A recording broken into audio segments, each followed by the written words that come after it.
Good day, everyone. It's us from Group 8, and we'll be discussing about the issue of the decreasing of poverty rate, although there is still recorded of an increased Gini index ratio in Indonesia. It is us from Group 8, where I'm here with GERALD and Afif Haidar. And to explain about our issue, what happened was it was reported that the poverty rate in Indonesia has decreased by 9.54%, with a 0.17% point decrease recorded from the previous year in 2021. And this happens after the program of easing in regulations of pandemic-related travel and activity. Yet, instead of the Gini index supposed to be going down, which reflect the income disparity of the population in Indonesia, it instead faced an increase by 0.003, reaching a 0.384 in the Gini index ratio. And this means that a decrease in a poverty rate does not always resulting in a decrease of inequality. Therefore, there are alternative ways to suppress the Gini index ratio or otherwise decreasing the inequality in Indonesia. One of them was the increasing of minimum wage, which will be explained our analysis by my by Gerald and Okay, so after doing some research about the minimum wage, we found 8 impacts. What if the government increased minimum wage? So there is actually 4 positive impacts and there's also 4 negative impacts.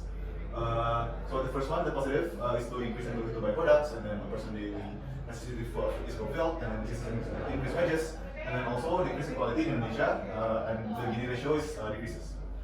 Yeah, but by increasing minimum wage, there are some negative effects as well, in which price of products could increases because the ability to pay off people increases, and then more layoffs by companies, increase of unemployment rate, and finally company products output decreases.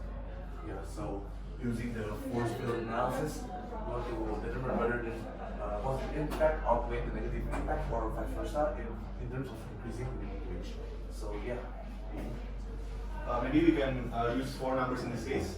So there are 4 points, so 1, 2, 3, and 4 for the negative, and also 1, 2, 3, and 4. And maybe we can explain our opinion about each of the impact, why they, for example, put in the 4, 3, 2, or 1. So in this case, the 1 and the 4, the least negative impact is 1, and then the most impactful of the of reducing minimum wage is 4. Maybe we're going to start from the first one, which is the increased ability to buy products. So in this case, we actually already analyzed the impacts. So yeah, so in this case, we put number 1 is far on the 4th because I believe that these impacts have lots of positive impacts towards society. Because if the increased ability to buy products, for example, people in Indonesia, they will have more social welfare in Indonesia, and automatically, because we have more social welfare, the GDP of a certain country, an example in this case, the GDP in Indonesia, increases as well. So yeah, we believe that because we're trying to find the poverty and the inequality rate on this analysis, we put the first impact in the farthest of the positive impact, which is 4. Okay, and maybe next is the second. Yeah, in terms of the other negative impacts, is price of product increases. Yeah, that's a really bad impact because it's the demand and supply. Because the demand increases, but the supplies maybe doesn't really fulfill, and it's hard for companies to eventually fulfill with the current prices that they use. So yeah, increases of prices to create more outputs. But in this case, we will put it in level 2 of the negative impact, because out of all of the other negative impacts, this one doesn't really stink like the others. And of course, by increasing minimum wage, of course, if the price of product increases, that means that the ability to buy the goods and services also increases. So it's like an effect that is like inevitable. So we put it on level 2. So the next one is person daily necessities is fulfilled. So in this case, we put on the 2 as well.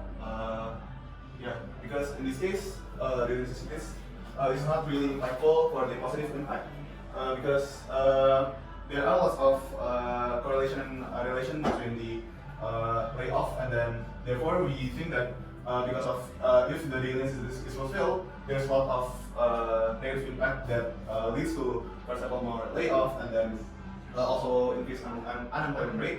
So therefore, the positive impact in this case is not that high, but we put it in a 2 point. So it's not that high, but it's not the lowest one. Okay, the next one. Oh, the next one is also the business increase wages.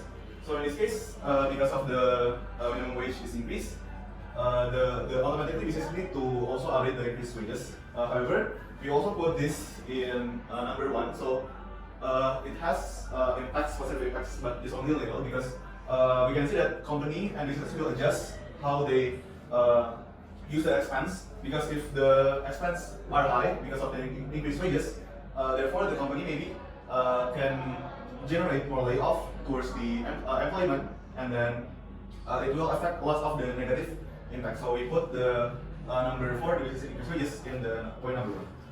Yeah, in accordance with all the facts that has been stated on positive impact, more layoffs is also inevitable because maybe the businesses because they have to pay more wages, the quantity of employees that they can employ could decrease as well. It's like with the amount of money that they have, they could not pay all of their employees to fulfill the products for the customer. So that's why we put more layoffs on point number 4, because this is a really substantial negative impact, because more layoffs is aligned with the negative impacts that is our main topic, which is inequality and poverty. And yeah, with more layoffs, inequality increases, and of course poverty is the result of layoffs. So yeah, that's the negative impact. Okay, so the next one is the decrease in inequality in Indonesia. This means that the Gini ratio is actually decreases. We will put this on number 3 because after doing some analysis, the decrease of inequality in Indonesia is not that much, because I believe that if you try to increase the minimum wage, it's not correlate within the inequality, even though it has some correlation. However, it only maybe decrease the inequality point of the Gini ratio, maybe around 0.001 of the Gini ratio. So therefore, even though it is our topic about the inequality, however, the impact of the decreases is not that actually high. So therefore, we put the positive impact in the number 3. Yeah, on to the next impacts, which are the 2 negative impacts. Of course, with more layoffs, it increases the unemployment rate. So yeah, it is still aligned. That is why we put it on number 4. And also, the decrease of company product outputs is in accordance with more layoffs and unemployment rate and such.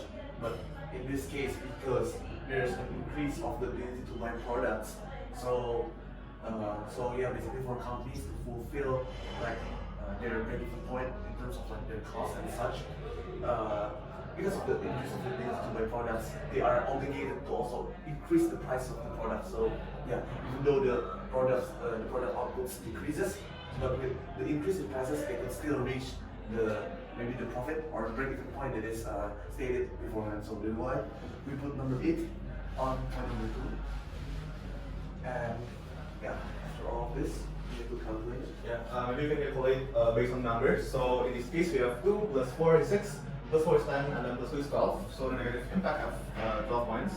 Yep. In terms of the positive impact, there's 4 plus 2 plus 1. 4 plus 2 equals 6 plus 1, 7 plus 3, 10. So yeah, this means that there's more negative impact than positive impact. So overall, increasing minimum wage will be negative impact to decrease poverty and... Okay, to conclude our presentation, as explained by Ivan and Afif, previously, based on the analysis, the scale of the negative impact outweighed the positive impact by 2 points. This explains on why increasing the minimum wage can be less favorable in terms of achieving the objective of eradicating inequality. And to add further explanation, it is possible that people who are falling into the classification below the poverty line are working in the informal sector. Therefore, when you increase the minimum wage, it would not affect those in working in the informal sector. I think that is all from us. Thank you for your attention and have a great day.